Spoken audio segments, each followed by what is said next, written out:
Baik, terima kasih. Selamat pagi, eh, Pak Sadam ya dari PT Graha Mutu Persada. Salam kenal. Em, Terima kasih atas kehadiran Bapak dan teman-teman mahasiswa pada seminar PKL yang akan dilaksanakan pada pagi ini untuk Rifki dan Riki. Baik, Rifki dan Riki, mohon presentasinya tidak terlalu lama ya. Silahkan presentasi. Baik Pak, terima kasih atas kesempatannya. Saya izin untuk memulai. Assalamualaikum warahmatullahi wabarakatuh. Selamat pagi semuanya. Yang saya hormati dosen pembimbing yakni Dr. Handian Harmon of Science. Yang saya hormati dosen pembimbing lapangan yakni Muhammad Sadam Ferdiansyah CBSP dan rekan-rekan mahasiswa yang sangat kami banggakan. Perkenalkan, saya Rifki Triputra dan rekan saya Riki Afianto. Izin untuk memaparkan hasil laporan kami di magang di PT Graha Mutu Persada Kota Depok. Mungkin sebelum kita memulai untuk laporan kami izin untuk memperkenalkan terlebih dahulu untuk perusahaan PT Graha Mutu Persada. Yang pertama itu ada profil instansi, di mana PT Graha Mutu Persada merupakan penyedia laboratorium uji lingkungan yang memiliki komitmen kuat untuk memberikan layanan terbaik bagi pelanggannya, di mana laboratorium uji lingkungan ini merupakan telah terakreditasi oleh Komite Akreditasi Nasional atau KAN serta terdaftar di Kementerian Lingkungan Hidup dan Kehutanan atau KLHK dan Kementerian Tenaga Kerja atau Kemenaker, di mana perusahaan ini memiliki visi dan misi, yakni sebagai berikut, di mana visi perusahaan menjadi trendsetter laboratorium lingkungan di ASEAN pada tahun 2026, dan misi perusahaannya yakni pertama, menciptakan SDM yang dapat bertumbuh dan berkembang secara berkelanjutan dan memberikan kebermanfaatan bagi dirinya dan orang lain. Yang kedua, memberikan kualitas terbaik dengan mengimplementasikan standar termutakhir secara konsisten. Yang ketiga, responsibility pelayanan prima dengan proses yang cepat, tepat, dan handal. Dan yang terakhir yakni lebih dekat kepada lingkungan dan pelanggan dengan sebaran layanan.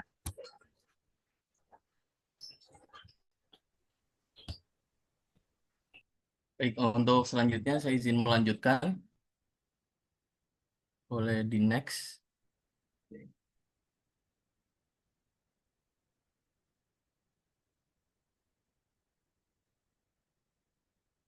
Selanjutnya untuk jasa layanan yang tersedia di PT Graha Mutu Persada ada beberapa. Yang pertama yaitu jasa kesehatan rumah sakit meliputi uji kualitas air RO dan angka kuman. Yang kedua pemeriksaan swab dan bakteriologi makanan. Selanjutnya yang kedua ada hygiene industri atau K3 di mana ada faktor fisika seperti kebisingan, cahayaan, getaran, iklim kerja atau ISBB. Yang kedua ada faktor kimia, gas dan uap berbahaya. Yang ketiga faktor biologi seperti ergonomi dan psikologi kerja. Selanjutnya juga ada pengujian air di mana terdapat air limbah, air minum dan air bersih. Terdapat juga air permukaan, sungai atau danau, air tanah dan air laut.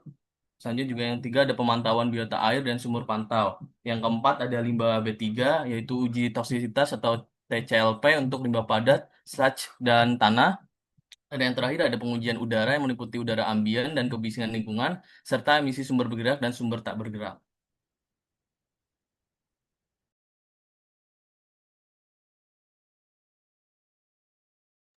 Baik, izin memperkenalkan diri kembali. Saya Rifki Terputra. Di sini saya mengambil judul yakni analisis kadar maaf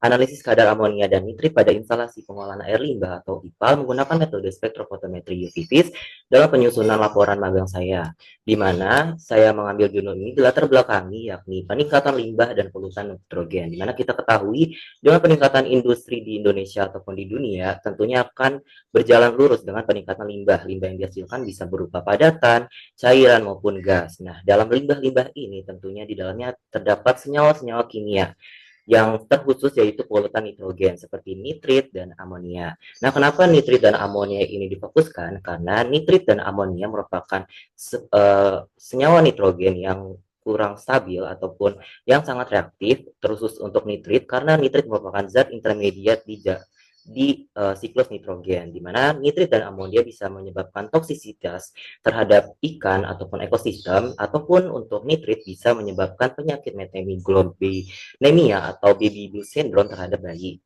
Dan karena nitrit dan nitrogen merupakan senyawa yang tersusun atas nitrogen, nitrit amonia bisa menyebabkan eutrofikasi dan menyebabkan alga itu peningkatan alga dan menyebabkan kadar oksigen di dalam air itu berkurang. Selanjutnya, sebagai negara hukum, Indonesia telah menetapkan standar baku mutu. Yang saya ambil di sini adalah Peraturan Pemerintah Rakyat Republik Indonesia Nomor 22 Tahun 2021, di mana di sini mengatur tentang baku mutu air permukaan dan juga baku mutu udara dan lain sebagainya. Di sini kita mengambil baku mutu untuk nitrit dan amonia, di mana nitrit baku mutunya di 0,06 ppm dan juga untuk amonia di 0,5 ppm pada air kelas 2. Dimana selanjutnya sebagai analis dan juga sebagai jasa laboratorium lingkungan, kami bertugas untuk memonitoring IPAL ataupun instalasi pengolahan air limbah di industri. Apakah IPAL-nya sudah berjalan secara maksimal atau belum, sehingga diperlukan metode yang terstandar dan juga tervalidasi agar hasil yang dikeluarkan itu terrepresentatif dengan yang diambil. Untuk metode yang pertama, saya menguji nitrit menggunakan metode Gris Salzman yang sesuai dengan Standar Nasional Indonesia SNI 66989 nomor 9 tahun 2004, yakni tentang pengujian nitrit dalam air menggunakan metode Gris Salzman, di mana metode ini didasarkan terhadap reaksi kopling azo yang membentuk zat warna merah keunguan yang diukur pada panjang gelombang 543 nanometer. Untuk metodenya sendiri, prosedurnya yakni 50 sampel air limbah diambil dan diuji dengan ditambahkan 1 mili larutan sulfanilamida. Nah, penambahan sulfanilamida ini berfungsi untuk pembentukan garam diazonium yang nantinya akan bereaksi dengan NAD dihidroklorida dengan reaksi elektrofili dan akan membentuk kopling azo yang berwarna merah keunguan. Nah, warna merah keunguan ini nantinya akan dikuantifikasi secara kolorimetri menggunakan spektrofotometer UV-Vis pada panjang gelombang 543 nanometer. Untuk yang kedua, selanjutnya yakni pengujian amonia. Untuk pengujian amonia, saya menggunakan Standar Nasional SNI 66989 nomor 30 tahun 2004, yakni pengujian amonia dalam air dengan metode FENAP, di mana pengujian ini didasarkan pembentukan senyawa indofenol berwarna biru yang nantinya akan dikuantifikasi pada panjang gelombang 646 nanometer. Untuk prosedurnya, 25 mili sampel air limbah nantinya akan ditambahkan pada 1 mili larutan fenol dan 1 mili natrium nitroklosida, lalu dihomogenkan, kemudian ditambahkan 2,5 mili larutan pengoksidasi, yakni campuran antara alkalin sitrat dan natrium hipoklorit, yakni pembandingannya 4:1, dan selanjutnya didiamkan selama 1 jam di tempat terlindung cahaya, dan nantinya larutan berubah warna biru dan diukur panjang gelombangnya pada panjang gelombang 640 nanometer. Amonia dalam air itu bersifat stabil dan kurang reaktif, sehingga harus kita reaktifkan atau kita ubah gugus fungsi elektrofilnya, yakni dengan penambahan hipoklorit, di mana nantinya amonia akan bereaksi dengan hipoklorit dan membentuk kloramin. Ion kloramin itu berupa elektrofil dan nantinya akan bereaksi dengan larutan fenol dengan substitusi elektrofilik, kemudian membentuk benzoquinon amin. Dan nantinya akan bereaksi lagi dengan fenol yang sudah terdeprotonasi dengan suasana basah pada pH 10 dengan alkalin, yang nantinya akan bereaksi kembali dengan benzoquinon dan nanti membentuk senyawa indofenol. Kemudian dalam menganalisis diperlukan proses verifikasi dan validasi, di mana saya melakukan verifikasi menggunakan 3 parameter, yakni linearitas, presisi, dan akurasi, yakni ketiga parameter ini merupakan quality control saya, di mana quality assurance yang saya gunakan berupa menggunakan Standar Nasional Indonesia, terus juga sampel dilawetkan dengan pengawetan terstandar dan juga penggunaan reagen yang fresh. Yang pertama, saya melakukan uji linearitas, yakni dibuat deret larutan standar untuk mendapatkan koefisien determinasi atau R syarat keberterimaannya, yaitu R lebih sama dengan 0,995, di mana R mendekati 1 dinyatakan kalau hasil absorbansi itu proporsional terhadap konsentrasi.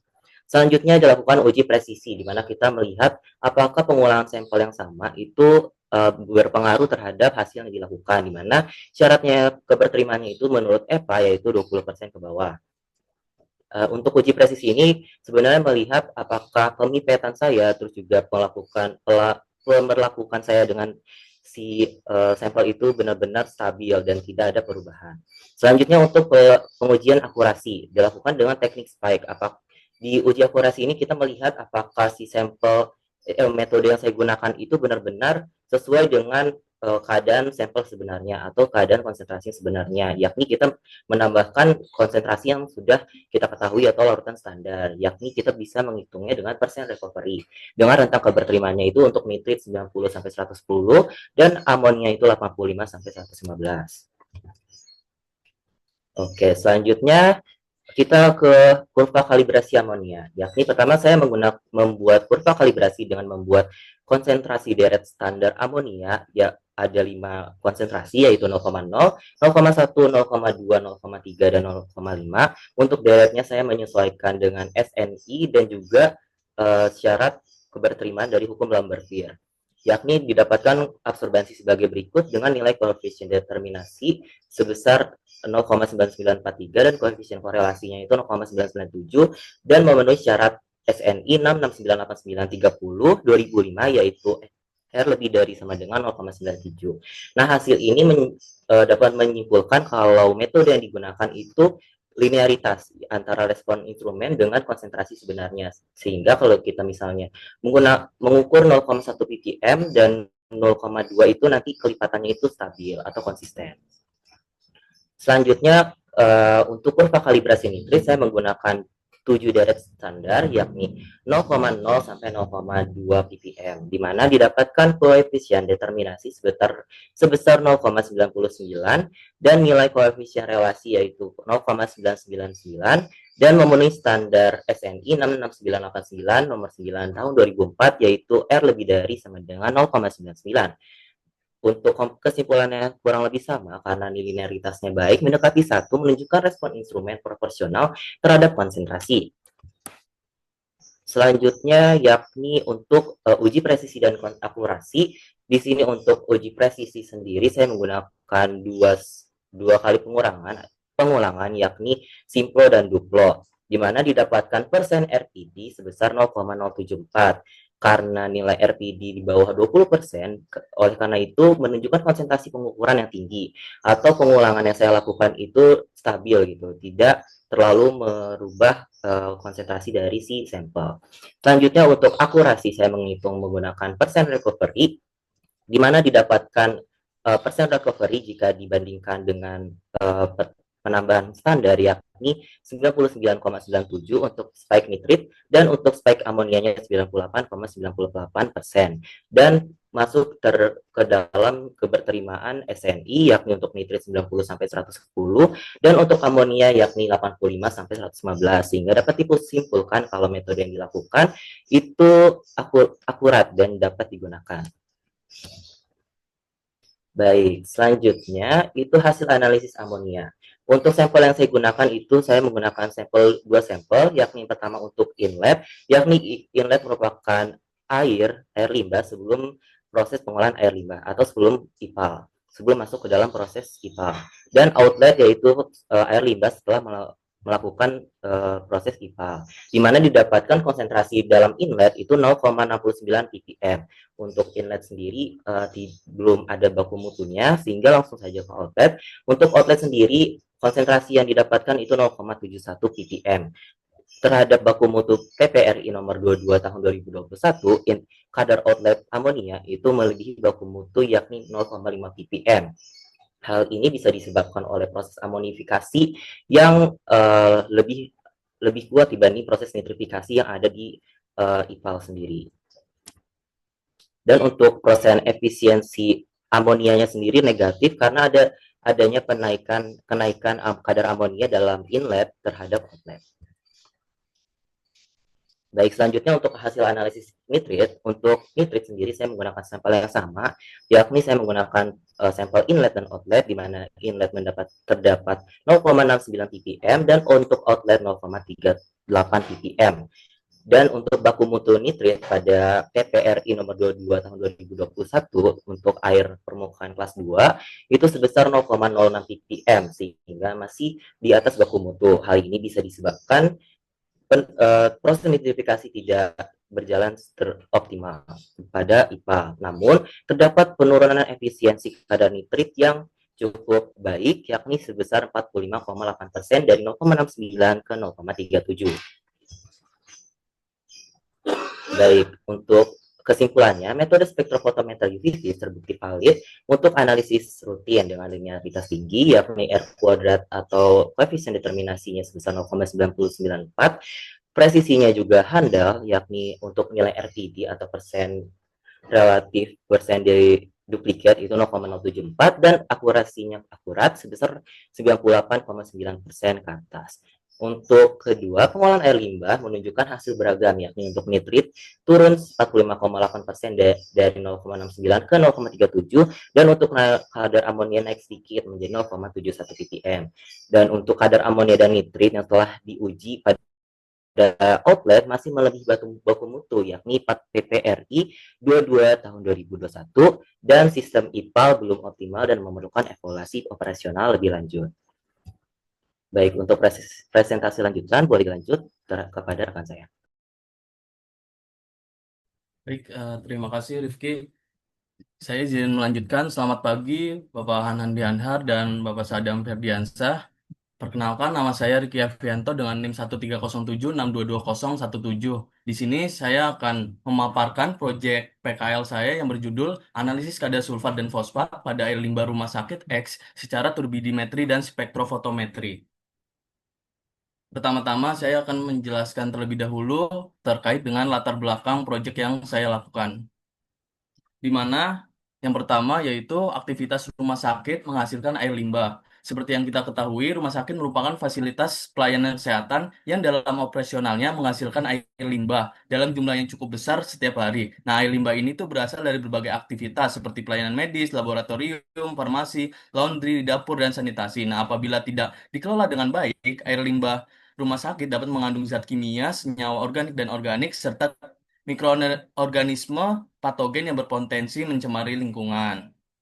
Nah, salah satu komponen kimia yang umum ditemukan dalam air limbah rumah sakit adalah ion sulfat dan fosfat, di mana fosfat merupakan unsur nutrien yang dibutuhkan oleh ekosistem perairan. Namun, apabila konsentrasinya berlebih dan dapat menyebabkan eutrofikasi, yaitu pertumbuhan alga yang tidak terkendali. Nah, kondisi ini tuh berdampak pada penurunan kadar oksigen terlarut, sehingga menyebabkan kematian organisme air serta terganggunya keseimbangan ekosistem perairan. Sementara itu, untuk sulfat sendiri dalam kondisi anaerob dapat tereduksi menjadi hidrogen sulfida yang bersifat toksik dan berbau tidak sedap, serta dapat mengganggu proses biologis dalam instalasi pengolahan air limbah.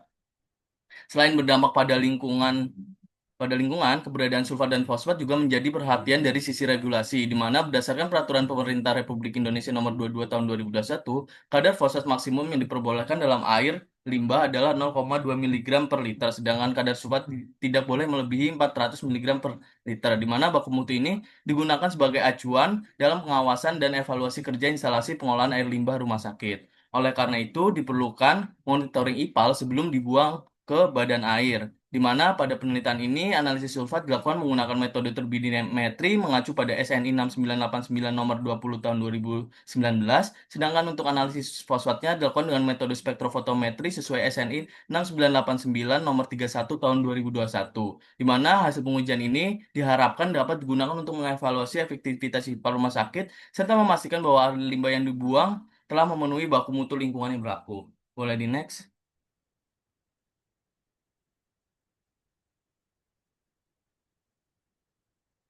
Boleh di next. Selanjutnya di sini ada metodologi penelitian di mana ada prosedur pengujian sulfat yang berdasarkan metode turbidimetri sesuai dengan SNI 6989 nomor 20 tahun 2019. Untuk prosedurnya yang pertama diambil 100 ml sampel air limbah lalu ditambahkan 20 ml larutan buffer dan diaduk dengan kecepatan konstan. Selanjutnya ditambahkan 1 spatula BaCl2 sambil terus diaduk selama 60 plus minus 2 detik. Setelah 5 plus minus 0,5 menit pengadukan, dihentikan. Serapan sampel diukur menggunakan spektrofotometer UV pada panjang gelombang 420 nanometer. Boleh di next. Selanjutnya di sini juga ada prosedur pengujian fosfat di mana berdasarkan metode spektrofotometri dengan reduksi asam askorbat di mana di sini yang menjadi acuan metodenya itu SNI 6989 nomor 31 tahun 2021. Untuk prosedurnya yang pertama diambil 25 mili sampel air limbah lalu ditambahkan 2 mili liter larutan campuran amonium molibdat dan asam askorbat. Lalu sampel dibiarkan bereaksi selama rentang waktu 10 sampai 30 menit. Nanti larutannya akan berubah menjadi berwarna biru. Untuk reaksinya sendiri, pertama-tama untuk fosfat nanti akan bereaksi dengan amonium molibdat terlebih dahulu dalam keadaan asam sehingga membentuk senyawa asam fosfomolibdat di mana nantinya akan direduksi asam dengan asam askorbat menghasilkan kompleks biru molibden. Selanjutnya, setelah dibiarkan selama rentang waktu tersebut, serapan sampel diukur menggunakan spektrofotometer UV vis pada panjang gelombang 880 nanometer. Boleh di next.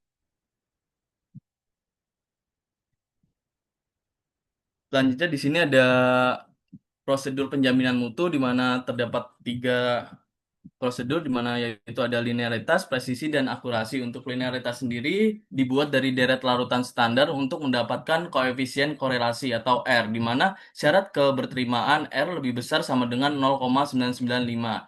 Untuk syarat keberterimaan ini mengacu pada SNI pengujian sulfat dan fosfat.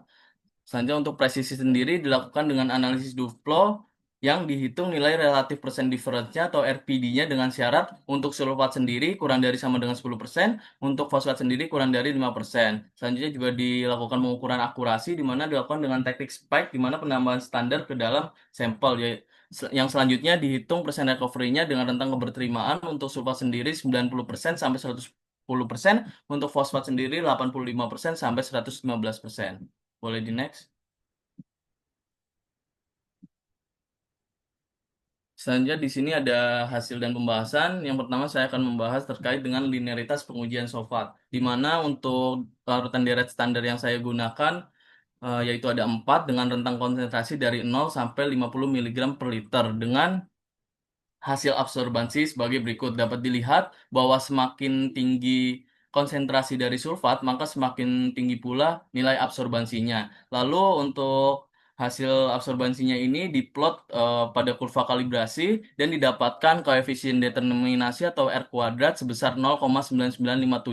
Yang mana nilai R kuadrat ini semakin mendekati 1 berarti linearitasnya semakin baik. Selain itu, nilai koefisien relasi atau R yang diperoleh yaitu sebesar 0,998 ini memenuhi persyaratan dari SNI 6989 nomor 20 tahun 2019 yaitu R lebih besar sama dengan 0,995 sehingga dapat dikatakan bahwa linearitas pada pengujian ini sangat baik untuk analisis pengujian sulfat. Boleh di next.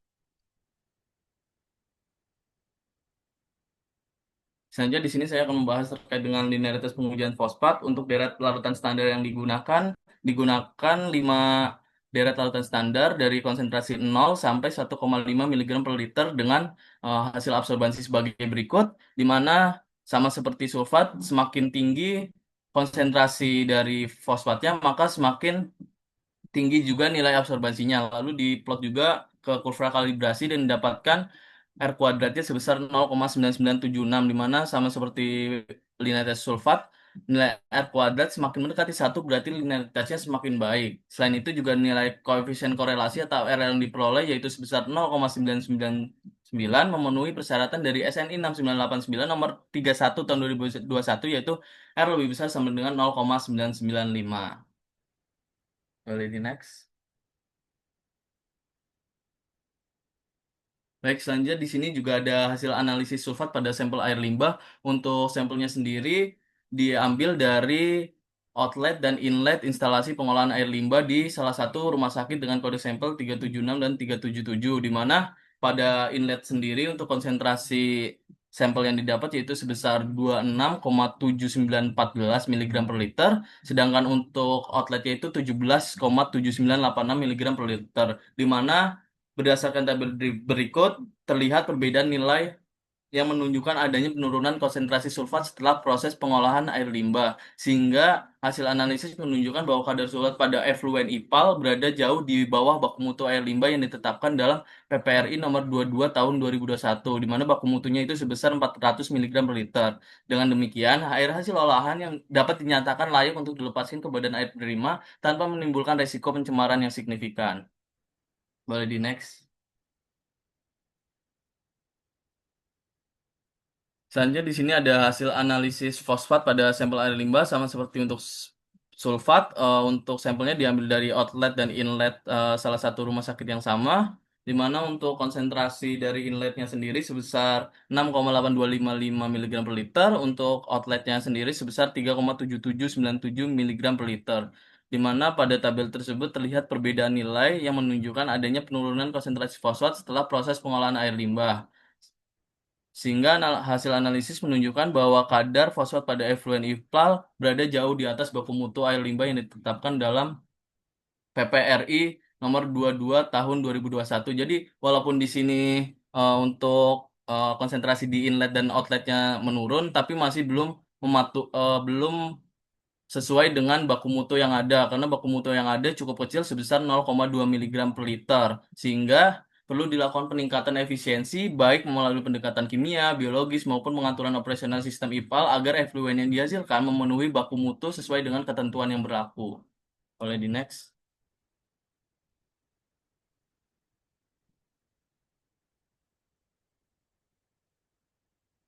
Selanjutnya di sini ada hasil penjaminan mutu dari sulfat dan fosfat. Untuk penjaminan mutu sendiri ada akurasi dan presisi. Untuk eh, akurasinya sendiri itu melalui persen recovery, di mana untuk penjaminan mutu sulfat sendiri digunakan larutan Sprite dengan dihasilkan persen recovery-nya sebesar 100,72%. Untuk persen RPD-nya sendiri dilakukan dengan pengujian Duplo.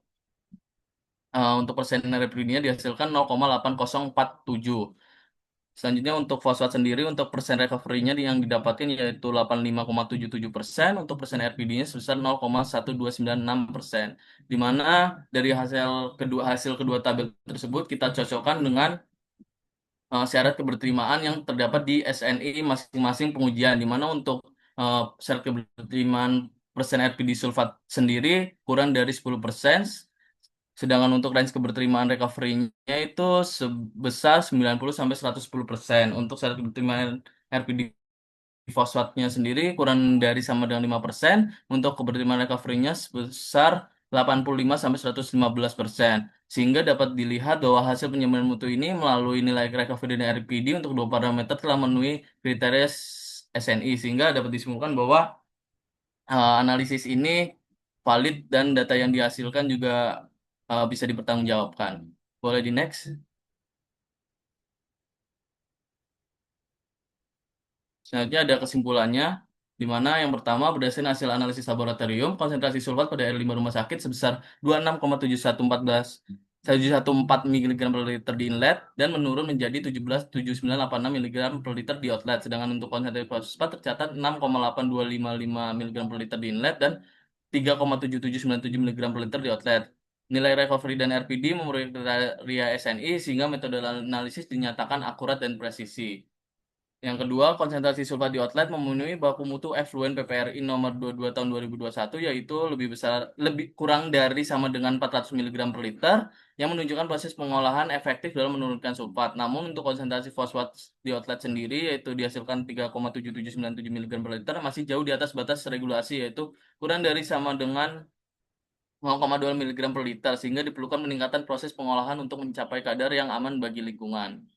Boleh next.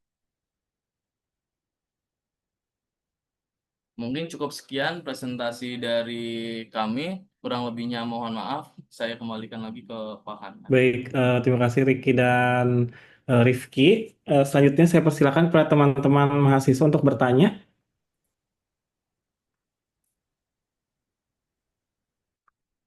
Ayo, silakan. Halo,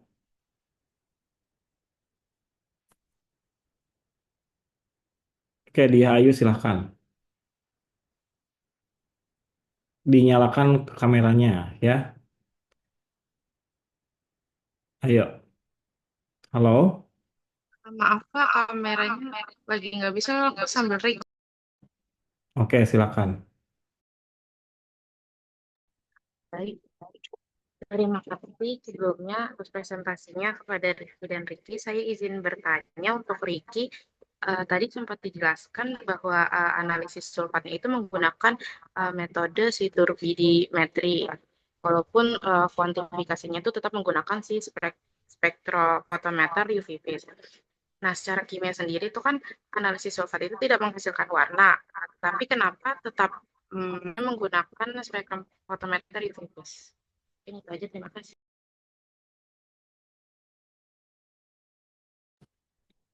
Oke, boleh langsung direspon, silakan. Baik, terima kasih Dia Ayu atas pertanyaannya. Tadi sempat ditanyakan kenapa untuk analisis sulfat tuh tetap memakai spektrofotometer UV-vis untuk kuantifikasinya. Jadi kan reaksi analisis sulfat ini tuh menghasilkan barium sulfat yang tidak berwarna karena senyawa tersebut ini tidak memiliki gugus yang dapat menyerap cahaya UV-vis. Nah, meskipun tidak berwarna, barium sulfat ini terbentuk sebagai partikel yang sangat halus yang tersuspensi dalam larutan. Nah, partikel ini tuh menyebabkan cahaya yang dilewatkan melalui sampel menjadi tersebar atau terhambur sehingga intensitas cahaya yang diterima detektor berkurang. Nah, pengurangan intensitas cahaya ini terbaca sebagai nilai absorbansi pada spektrofotometer, di mana semakin banyak sulfat yang bereaksi, maka semakin banyak endapan barium sulfat yang terbentuk dan semakin besar kekeruhan larutan, sehingga nilai absorbansi meningkat secara sebanding dan dapat digunakan untuk menentukan konsentrasi sulfat. Mungkin itu untuk jawabannya, apakah sudah jelas, Dia Ayu?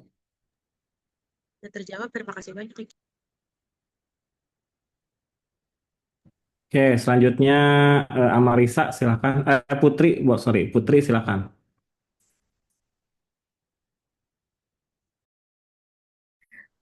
Baik, terima kasih Pak Hanhan atas kesempatannya. Sebelumnya, terima kasih Riki dan Rifki telah menyampaikan seminar PKL-nya. Saya izin bertanya kepada Rifki.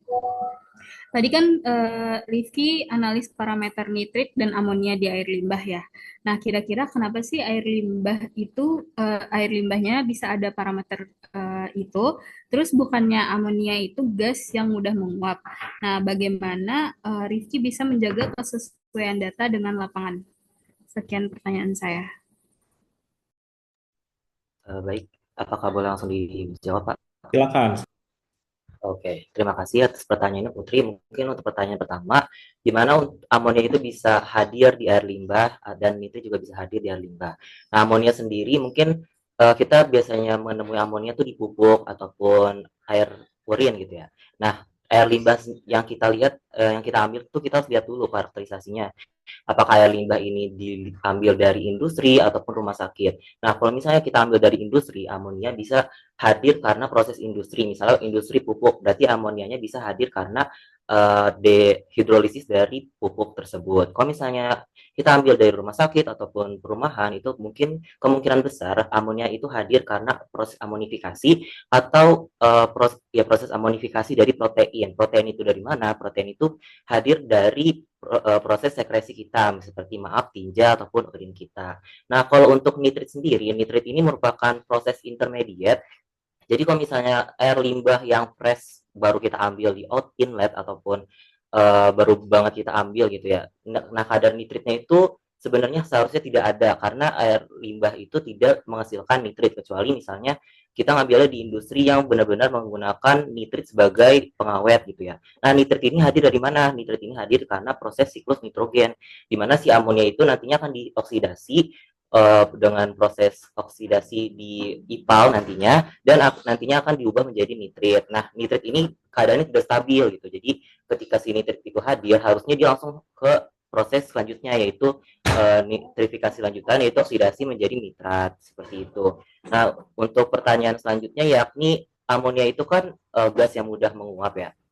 Nah, terus gimana kalau misalnya kita ambil di outlet dan juga inlet ataupun di IPAL, terus kita mau ujinya di laboratorium gitu kan? Apakah nantinya itu dia bakal menguap atau enggaknya? Nah, Oleh karena itu ada proses quality assurance atau pengawetan, di mana amonia sendiri itu menggunakan pengawetan pengasaman, di mana kita menggunakan asam sulfat di pH 2 ke bawah. Nah, kenapa kita menggunakan asam sulfat?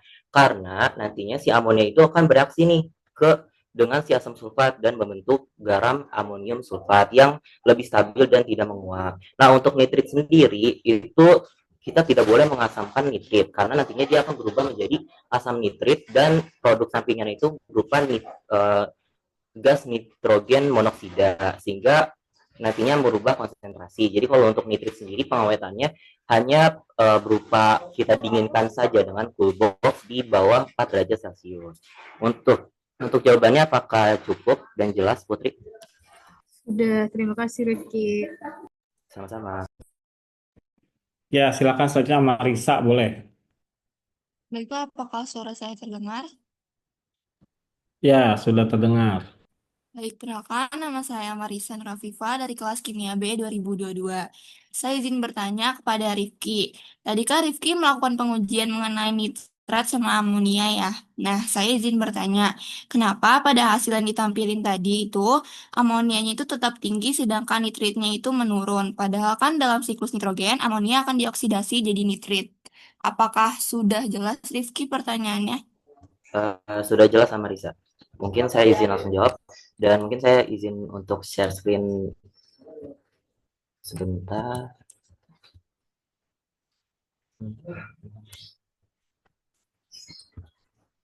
Oke, jadi kenapa sih amonianya itu tinggi? Padahal kan amonia itu kan dalam siklus nitrogen itu dia itu harusnya diubah menjadi nitrit ya. Dan kenapa nitritnya malah turun?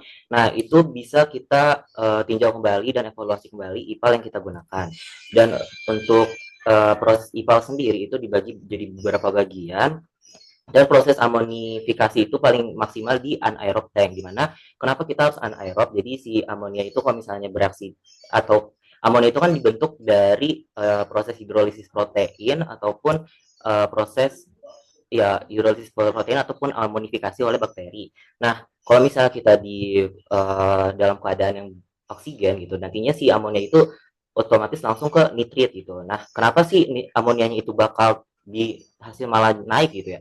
Nah, proses amonifikasi yang dihasilkan di anaerob tank ini dia itu kemungkinan besar belum maksimal, jadinya pas proses aerasi atau proses pengolahan biologis untuk nitrit dia itu masih melakukan proses amonifikasi sehingga bakteri-bakteri yang ada di aerasi atau bakteri yang dilakukan untuk nitrifikasi itu kalah saing dengan bakteri heterotrof yang berfungsi untuk amonifikasi sehingga protein-protein yang belum larut nih yang belum dimakan oleh bakteri secara kasarnya di proses anaerob itu masih ada di proses aerasi sehingga proses amonifikasinya masih berjalan dan proses nitrifikasinya itu jadi kalah saing gitu, jadinya si nitritnya itu turun tapi amonianya masih naik karena si amonianya itu belum diubah menjadi nitrit ataupun nitrat seperti itu. Apakah jelas untuk jawabannya, Amaris?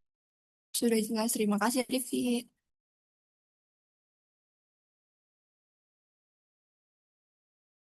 Baik, selanjutnya Salsabila, silakan.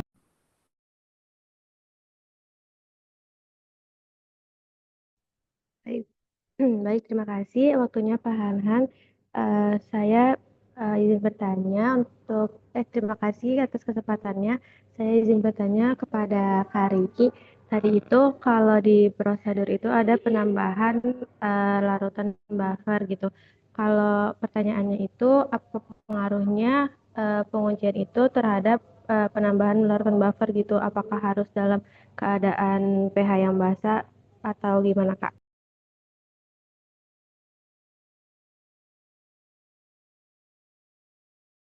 Ya, silakan langsung direspon, boleh. Baik, terima kasih pertanyaannya Salsabila. Berarti tadi untuk buffernya itu penambahannya di yang pengujian sulfat ya? Oh iya Kak, di pengujian sulfat. Oke, untuk pengujian sulfat sendiri itu ditambahkan larutan buffer terlebih dahulu karena untuk pengujian sulfat reaksinya itu kan ditambahkan barium klorida agar terbentuk suspensi barium sulfat di mana garam barium sulfat ini tuh memiliki kelarutan yang rendah di dalam air sehingga dapat terbentuk sebagai endapan putih. Namun pengukuran spektrofotometri ini tuh tidak bisa dilakukan terhadap endapan yang telah mengendap sepenuhnya. Nah, oleh karena itu digunakan larutan buffer dalam suasana asam untuk menstabilkan pH dan menjaga agar si partikel BaSO4-nya itu tetap berada dalam bentuk koloid tersuspensi sehingga dapat dianalisis menggunakan spektrofotometer UV vis. Mungkin itu sih untuk jawaban terkait dengan kenapa ditambahkan larutan buffer. Apakah cukup jelas? Sudah, Kak. Terima kasih. Oke, silakan ada lagi yang akan bertanya dari teman-teman mahasiswa. Oke, tadi pertanyaan sudah banyak ya dari teman-teman mahasiswa. Nah, ini mungkin saya mau tanya ya tentang kurva kalibrasi tadi ya. Itu kan di sana kamu punya R kuadrat 0,99 sekian gitu ya. Tapi standarnya itu R-nya harus lebih dari 0,99 begitu ya.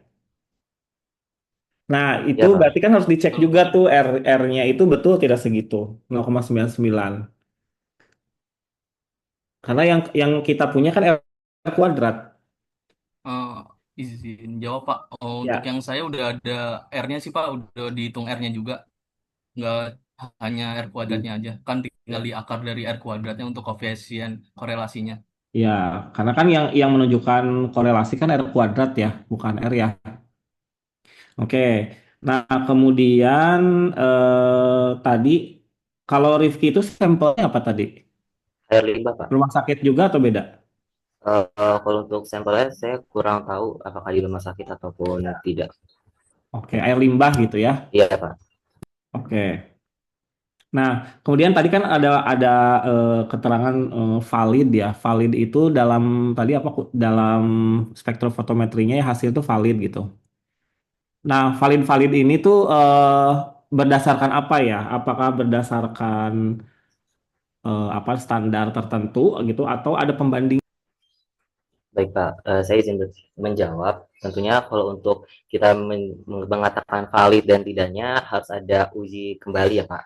Nah, saya menggunakan uji verifikasi, Pak. Jadi, apakah metode yang sudah terstandar ini itu benar-benar bisa kita gunakan di lab yang kita lakukan gitu ya. Tentunya kalau misalnya lab ini kan sudah terakreditasi dan sudah melakukan proses validasi untuk metodenya. Sehingga saya tinggal melakukan proses verifikasi saja apakah si metode yang saya gunakan yaitu metode Venat dan juga metode Krisalsman ini benar-benar akurat dan juga presisi gitu Pak dalam pengujian sampel yang sudah saya lakukan sehingga dalam pemerlakuannya nantinya si sampelnya itu akan diuji linearitas dan juga sampai juga akurasi sehingga dapat disimpulkan kalau misalnya si sampelnya metode yang digunakan itu akurat, presisi dan juga linear seperti itu Pak sehingga bisa dikatakan metode yang digunakan itu valid. Oke. Oke, jadi caranya seperti itu ya menyatakan valid atau tidak gitu ya. Nah, kemudian ini yang Ricky nih. Tadi kan disampaikan ya pertanyaan siapa tadi ya bahwa barium sulfatnya itu dijaga supaya dia tetap tersuspensi begitu ya. Iya betul Pak. Oke. Nah, berarti kan di sini metodenya turbidimetri ya. Betul Pak. Betul. Oke. Nah, standarnya apa yang digunakan? Standarnya mengacu pada SNI yang sudah saya sebutkan Pak. Apa SNI standarnya? 698 SNI 6989 nomor 20 tahun 2019 Pak. Untuk Standarnya apa? pengujiannya. Kan kalau mau Untuk stand turbidimetri juga iya Pak. pakai standar. Mana tadi coba ininya? Eh, cara pengujiannya di slide mana?